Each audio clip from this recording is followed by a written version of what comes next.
and I want to make this point abundantly clear. I have zero interest in her yoga practice schedule, the color of the bridesmaids' dresses. None of that is my business. I don't want that. But I do want everything that I am legitimately entitled to with respect to Libya and Benghazi. That is South Carolina Republican Congressman Trey Gowdy on this program back in March, calling for Hillary Clinton to surrender her personal email server, following reports that she used that personal email address to conduct government business when she was Secretary of State. Welcome back to America's Forum. Hillary Clinton, though, could be mired in a scandal that still hangs around prior to the 2016 presidential election. According to reports, the Select Committee on Benghazi in the House, headed by that same Trey Gowdy, well, that committee could very well release its findings in the fall of 2016, just a little bit prior to the election. Surprise, surprise.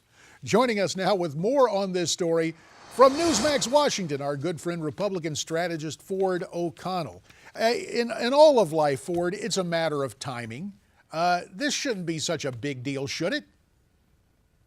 Well, I think that Trey Gowdy's a smart prosecutor. I think this is a brilliant move from an election standpoint, so long as he doesn't go overboard, jump the shark, and make it look like an effort to specifically jam up Hillary Clinton. Let me say this. If Hillary Clinton winds up losing this presidential election, it will be primarily because she tripped over herself. In a majority of battleground states, the number one problem she has is that she's seen by the voters is dishonest and untrustworthy. And whatever's in this report could help further push that narrative and also simultaneously continue to energize the Republican base, who's long been looking for someone who will fight for what they believe is right and wrong.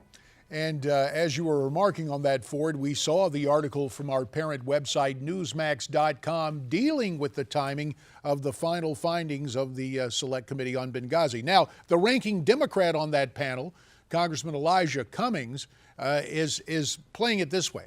He says that the efforts of that Benghazi committee essentially boiled down to a taxpayer-funded effort to damage Hillary Clinton and her campaign for president. There may be some veracity to that, but it seems to me that she's standing up to run for president in the first place. Well, Elijah Cummings is a very smart person. He knows to attack the source and the credibility of the source, regardless of what the source says. And he's been foot dragging and slow bleeding this and running interference for the Democrats and Hillary Clinton since this whole thing began. So it does not surprise me he did that. He's saying something that sounds logical, but again, he's trying to undermine the veracity of whatever Trey Gowdy finds. And he knows that Trey Gowdy's a smart guy. Well, I don't know if this is a smart approach, but it worked in the past. Ford, there's a new article at political.com where a memo from Hillary Clinton's campaign staff attacking the new book that has come out about Clinton financing of the foundation says that the book was backed by a Koch brothers linked organization and all of the talk of a vast right-wing conspiracy. Is it back to the future for Hillary in terms of that attack on the right?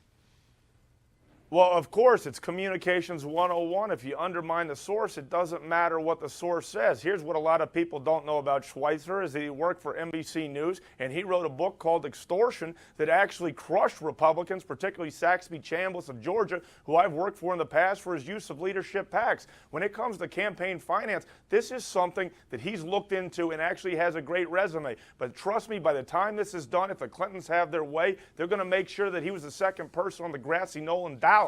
Okay, they're going to defy gravity, and if they can't defy gravity, they're going to find a way to pick in every little thing until they actually have their talking points and ducks in a row, because that's what they do. It's about being secretive, untrustworthy with the American people. That's the Clinton way, JD.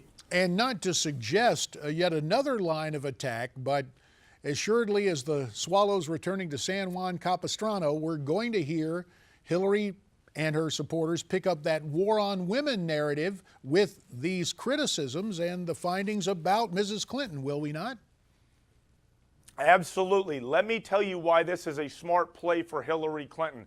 They know that they're not going to do very well with married women, particularly those over 50. And they know that if the Republicans cannot break into the largest segment of the population, women under 50, they're going to be very hard pressed to win in several battleground states, particularly Colorado and Florida, where women outnumber men and they actually turn out to vote. This is once again a tactic. The war on women, despise minorities. They're going back to the old GOP playbook, and the problem is the GOP has been too dumb to get out of their own way, and they continue to step on themselves, and they're just taking advantage. This is a presidential election. This is war, and they're going to do anything to win.